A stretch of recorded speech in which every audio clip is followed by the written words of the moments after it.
샬롬. 설교를 들으시는 모든 분들께 하나님의 은혜가 충만하시기를 기원합니다. 아멘. 성경 통독을 돕기 위한 39번째 프로젝트 설교인이 설교를 들으시고 성경을 통독할 수 있는 은혜가 있기를 기대합니다. 아멘. 목차를 보겠습니다. 구성은 전과 같습니다. 성경의 파노라마, 말라기서 개관, 말라기서 내용 분해, 말라기서 포인트 체크, 감동 포인트 설교, 말라기서 교훈, 에필로그로 구성되었습니다. 성경의 파노라마. 구약 성경은 문학적 장르에 따라서 모세오경, 역사서, 시가서, 선지서로 분류됩니다. 선지서는 17권인데 대선지서 5권, 소선지서 12권으로 분류합니다. 말라기서는 소선지서의 마지막 12번째 책인 동시에 구약 성경 전체의 마지막 책입니다. 문서 선지자로는 16번째 마지막에 활동한 선지자입니다. 말라기서는 구약 성경이 거듭 예언한 메시아의 실체로서 이 땅에 오신 예수 그리스도의 강림과 세례 요한의 탄생으로 시작되는 신약을 잇는 가교 역할을 담당합니다.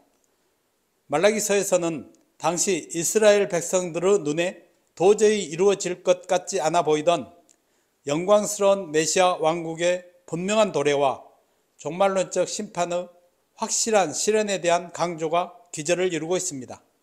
특히 말라기서는 선지자 엘리야가 먼저 도래할 것을 예고하면서 끝맺고 있습니다.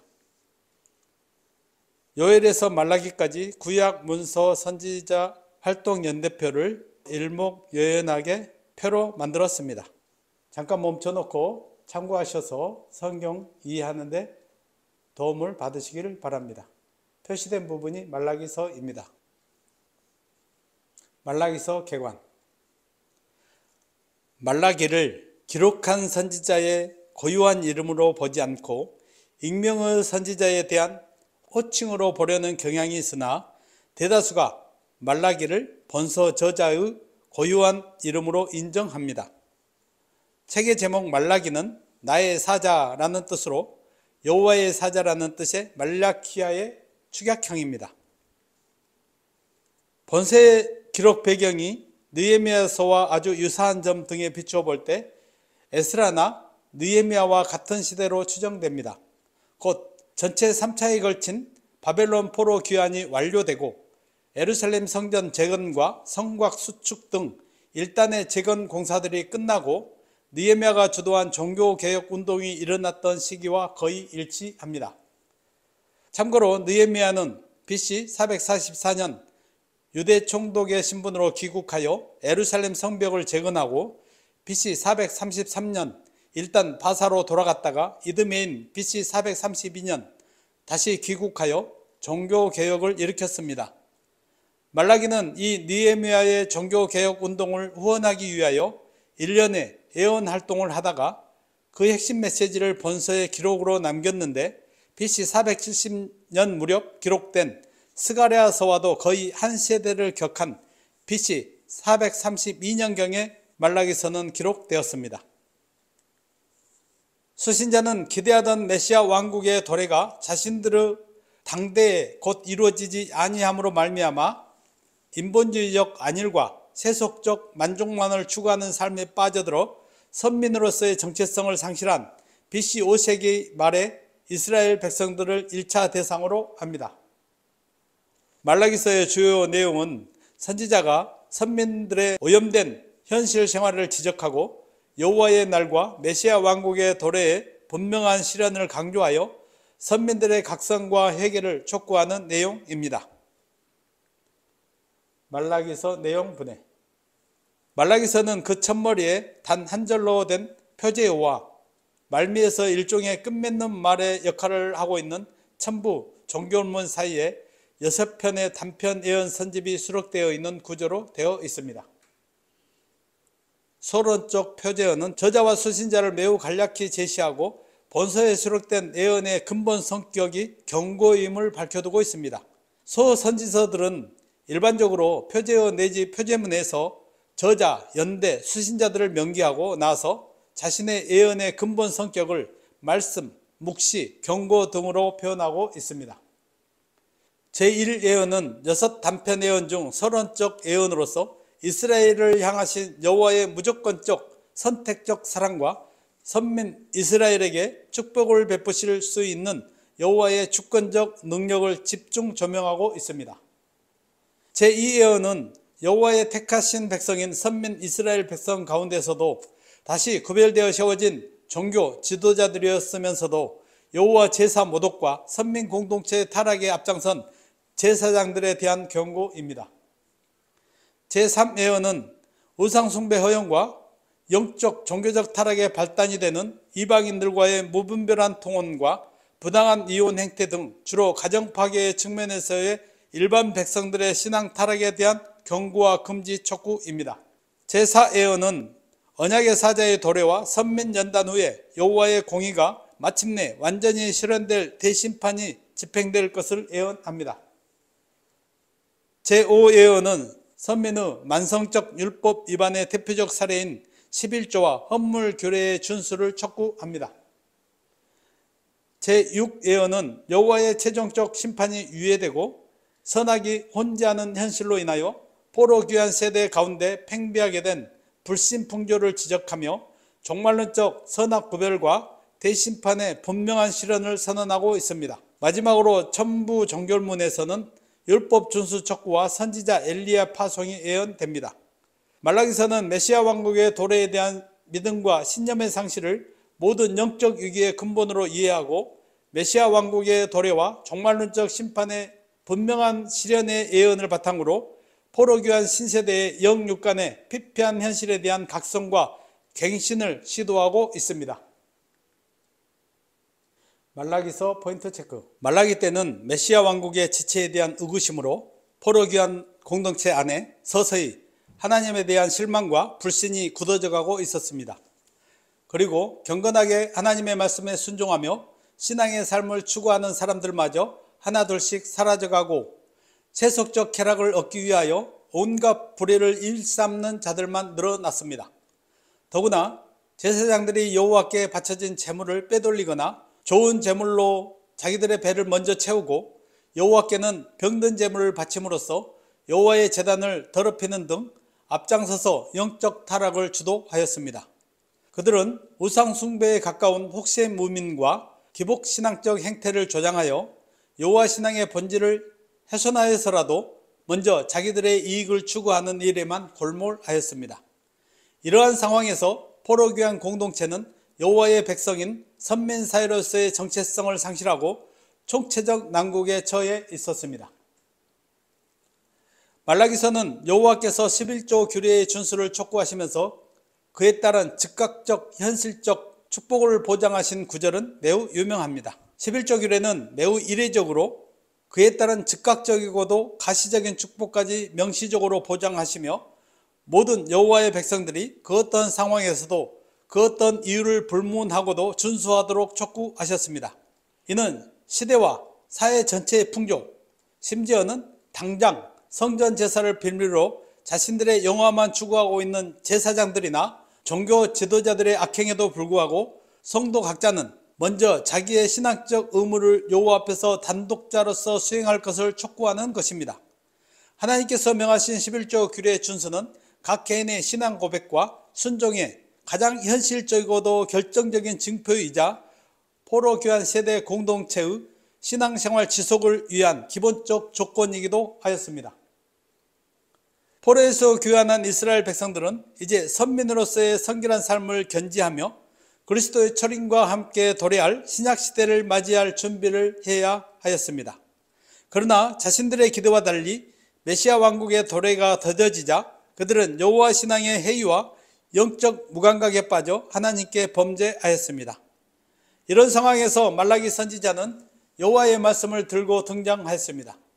그는 영광스러운 메시아 왕국은 당장은 느린 것처럼 보이지만 분명히 여러 선지자가 예언한 그대로 언약의 사자의 등장을 필두로 필히 도래할 것이며 그때에 종말론적 심판이 완전히 실현될 것을 외쳤습니다. 그리고 이 메시아 왕국의 도래와 종말론적 심판 실현의 보장 내지 확실성의 예언을 기조로 하여 제사장과 일반 백성 모두에게 자신들의 무분별하고도 오염된 정체 없는 현재의 삶을 각성하고 일신하도록 촉구합니다. 감동 포인트 설교. 제목, 하나님께서 강조하신 11조의 의미. 본문 말라기서 3장 7절에서 10절입니다. 같이 한번 읽어보겠습니다. 만군의 여호와가 이르노라. 너희 조상들의 날로부터 너희가 나의 규례를 떠나 지키지 아니하였도다. 그런즉 내게로 돌아오라. 그리하면 나도 너희에게로 돌아가리라 하였더니 너희가 이르기를 우리가 어떻게 하여야 돌아가리까 하는도다. 사람이 어찌 하나님의 것을 도둑질하겠느냐. 그러나 너희는 나의 것을 도둑질하고도 말하기를 우리가 어떻게 주의 것을 도둑질을 하였나이까 하는도다. 이는 곧 11조와 봉헌물이라. 너희 곧 온 나라가 나의 것을 도둑질하였으므로 너희가 저주를 받았느니라. 만군의 여호와가 이르노라. 너희의 온전한 11조를 창고에 들여 나의 집에 양식이 있게 하고 그것으로 나를 시험하여 내가 하늘문을 열고 너희에게 복을 쌓을 곳이 없도록 붙지 아니하나 보라. 아멘. 감동 포인트 설교 맥락. 본단락은 타락한 선민 이스라엘을 향한 책망과 심판 경고를 다루는 6개의 예언 중에서 후반부 3에서 6 예언으로 이어지는 1년 기사의 연속 부분입니다. 이는 하나님의 공의를 의심하는 이스라엘 백성들을 향한 하나님의 공의의 심판 집행 예언인 제4예언에 이은 제5예언으로서 선민의 만성적 규례 위반의 대표 사례인 11조와 헌물 규례의 준수 촉구와 하나님께 바치는 11조와 헌물 규례를 준수함에 따르는 축복 약속을 다루고 있습니다. 7절의 상반절에는 하나님께서는 선민이 그들의 조상들 때부터 하나님의 규례를 떠나 지키지 아니하였음을 지적하며 그들을 향해 하나님께 돌아올 것을 촉구합니다. 이어진 하반절에서 백성들은 우리가 어떻게 하여야 돌아가리까 반문합니다. 이는 돌이키는 방법을 몰라서 묻는 것이 아니라 다분히 자신들이 하나님의 규례를 떠났다는 하나님의 지적을 인정하지 않으며 회개의 필요성조차 깨닫지 못하고 있음을 시사하는 반문이었습니다. 하나님은 8, 9절을 통해 선민이 하나님의 규례를 위반하고 있음을 구체적으로 밝힙니다. 하나님은 선민의 만성적 규례 위반의 대표적인 사례로 11조와 헌물 규례 위반을 제시합니다. 그것이 도둑질한 것이요 그로 인하여 그들이 저주를 받았다고 합니다. 10절로 12절에서 그들이 하나님께 돌아오는 방법으로 온전한 11조를 바칠 것을 촉구하시고 그들이 그처럼 하나님의 명령에 순종하여 하나님께로 돌이킬 경우 그들에게 임한 저주를 거두고 땅이 아름다워지도록 축복하실 것을 약속하십니다. 감동 포인트 및 적용. 하나님은 이스라엘을 향해 그런즉 내게로 돌아오라고 촉구하십니다. 그러면서 그리하면 나도 너희에게로 돌아가리라고 하셨습니다. 그런데 하나님께서는 그들을 떠나 어디로 떠나가신 적이 없습니다. 떠나간 것은 이스라엘이고 하나님은 본래의 자리에 그대로 계십니다. 하나님은 변하지 않는 모습으로 항상 거기에 계셨고 그분의 규례도 변하지 않고 항상 그대로였으나 이스라엘은 끊임없이 하나님을 떠났고 그분의 규례를 지키지 아니하였습니다. 그리하여 이스라엘은 하나님의 축복의 약속에도 불구하고 축복 대신 저주를 받았습니다. 그런데 이스라엘이 하나님께로 돌이키기만 하면 그들은 하나님을 만날 수 있다고 합니다. 또 하나님께서 돌아오신다고 하신 말씀은 하나님께로 돌이키는 이스라엘에 대하여 다시 하나님께서 약속하신 축복을 베푸실 것을 말씀하신 것입니다. 적용을 해보겠습니다. 죄인들이 다시 하나님의 축복을 회복하지 못하고 저주 가운데 머물러 있게 되는 것은 그들이 완고하여 하나님의 징계를 받고도 하나님께로 돌이키지 않기 때문입니다. 하나님은 언제든지 죄인이 돌이키기만 하면 다시 회복시켜 주십니다. 아멘.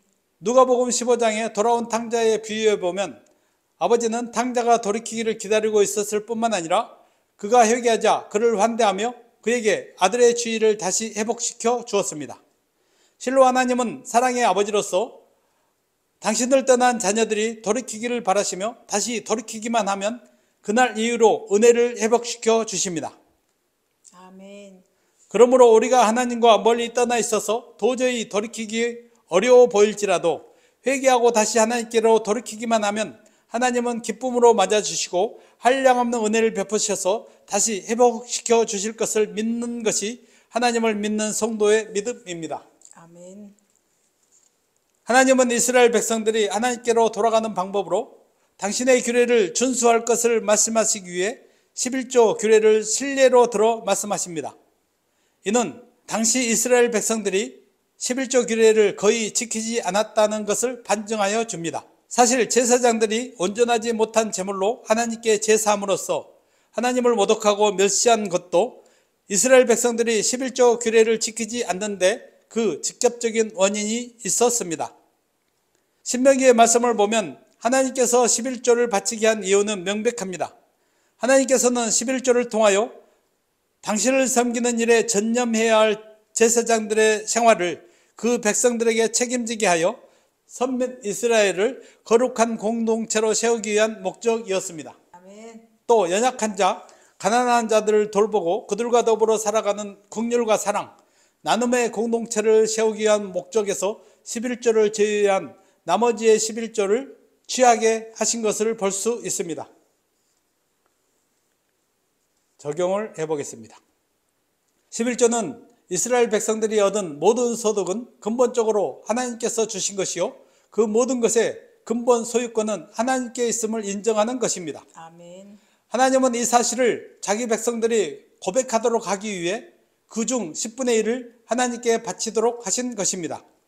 그러므로 11조는 하나님 앞에 자기의 삶의 모든 것이 하나님께 속해 있음을 고백하는 실제적인 물증이라 할 수 있습니다. 아멘. 11조에 담긴 복된 용도와 그것에 함유된 신앙적 의미는 오늘날에도 하나님의 백성들로 세워진 성도들과 그들의 모임인 교회가 그대로 계승해야 할 바입니다.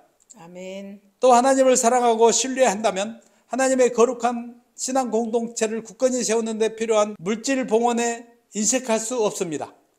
나눔과 사랑을 명시하는 하나님, 약한 자들, 없는 자들을 구제하고 그들을 돌봐야 할 것을 명시하신 하나님의 명령을 거부하면서 하나님의 긍휼을 구할 수는 없습니다. 아멘. 참으로 하나님을 경외하며 자신이 속한 공동체가 하나님이 원하시는 거룩한 교회가 되기를 바란다면 하나님의 주권을 고백하는 11조와 물질의 봉헌을 자신에게 부과된 명백한 규례로 알아 이를 힘써 지키시기 바랍니다. 아멘. 하나님께서 11조를 요구하시는 것은 하나님께서 정하신 규례에 순종할 것을 요구하시는 것입니다. 그런데 하나님은 이스라엘 백성들에게 온전한 11조를 요구하고 있습니다. 많은 재물이 아닌 온전한 11조를 요구하고 있음에 주목해야 합니다. 하나님께서는 그 백성들에게 11조의 수량이나 정확성 여부가 아니라 온전함을 강조하십니다. 이 온전함을 달리 말하면 하나님의 말씀에 온전히 순종하고자 하는 마음이라고 하겠습니다. 아멘. 하나님은 11조를 통해서 이스라엘 백성들의 온전한 마음을 받기 원하셨습니다. 예수님은 산상수훈에서 내 보물이 있는 그곳에는 내 마음도 있느니라고 말씀하셨습니다. 이 말씀처럼 인간은 가장 가치가 있다고 생각하는 것에 마음을 두게 마련입니다. 그러므로 이스라엘 백성들은 온전한 11조를 드림으로 하나님께 그들의 온전한 마음을 드려야 했습니다. 아멘. 적용을 해보겠습니다. 마음을 하나님께 드리는 자는 온전한 11조는 물론 그 이상의 것을 드려도 전혀 아깝지 않습니다. 아멘. 하나님 마음에 합한 사람이란 평가를 받은 다윗은 하나님께 11조를 드리는 것으로 만족하지 않고 마음과 정성을 다하여 하나님의 전을 건축하기 위한 재료들을 풍부하게 준비하였습니다. 이처럼 하나님께 마음을 드린 사람의 삶은 온전한 11조는 당연하고 다윗과 같은 하나님께 대한 봉헌의 열정이 있습니다. 오늘날도 하나님은 재물이 아니라 하나님을 향한 온전한 마음, 하나님의 말씀에 온전하게 순종하는 마음을 성도들에게 요구하십니다.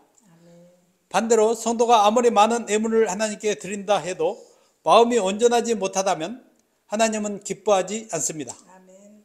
그러므로 성도는 하나님께 온전한 마음을 드리기 위해 힘써야 합니다. 아멘. 하나님께서 원하시는 순전한 마음, 하나님의 말씀에 온전히 순종하는 마음, 하나님을 온전히 사랑하는 마음을 먼저 들으시기를 바랍니다. 아멘.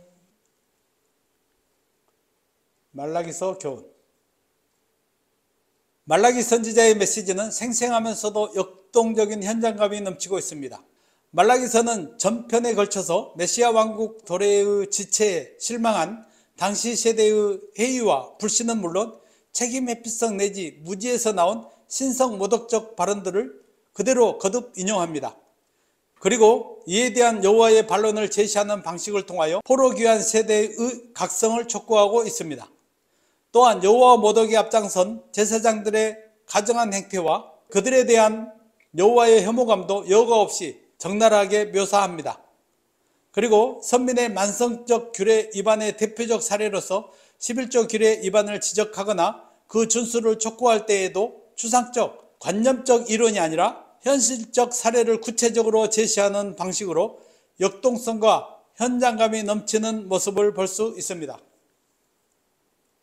말라기서는 메시아 왕국, 즉 천국에서의 영원한 종말론적 복락과 우리의 영적 축복을 우선하면서도 분명 지상적 육적 축복도 우리에게 베풀기 원하심을 보여주고 있습니다. 아멘. 그런데 오늘날 성도들은 말라기서의 때와 같이 일상생활에 함몰되어 메시아이신 우리 주 예수 그리스도와 그의 영원한 축복의 왕국인 천국의 도래에 대한 열망이 식어가고 있습니다. 뿐만 아니라 그때 그들과 같이 구원받은 성도로서의 정체성마저 희미해져서 영적으로 위험한 상황입니다. 당시에 말라기 선지자가 영광스러운 메시아의 나라의 도래와 종말론적 심판의 확실성을 바탕으로 하여 당시 포로 귀환 신세대의 신앙 갱신을 외쳤던 메시지는 오늘날 하나님을 섬기며 영생의 축복을 받고 최후 승리를 하기 원하는 성도들과 교회에서 끊임없이 재발견되고 강조되어야 할 말씀임을 교훈해 줍니다. 아멘. 에필로그. 말라기서 분량은 4장 4쪽으로 10분 정도면 한번 읽을 수 있습니다. 설교를 들으시고 말라기서를 읽으며 많은 은혜를 받으시기를 기대합니다. 아멘. 제가 성경 통독을 강조하는 이유는 모든 성경이 하나님의 감동으로 되었으니 성도가 모든 성경을 읽기 힘쓰는 것은 당연하며 성경 일독하는데 100시간 정도여서 성도가 하나님과 1대1로 교제하는 절대 시간이 측정될 수 있기 때문입니다. 이제부터라도 성경 통독 어렵게 생각하지 마시고 제 설교를 길잡이 삼아 성경 통독을 시작할 수 있기를 바랍니다. 아멘. 하루에 1시간 읽으면 주일 쉬고도 1년에 3독은 할 수 있습니다. 펴고 읽을 때 기록하는 저자에게 감동으로 역사하신 성령께서 동일하게 읽는 성도에게도 감동으로 역사하심을 믿습니다. 아멘. 말씀을 정리하고 마치겠습니다.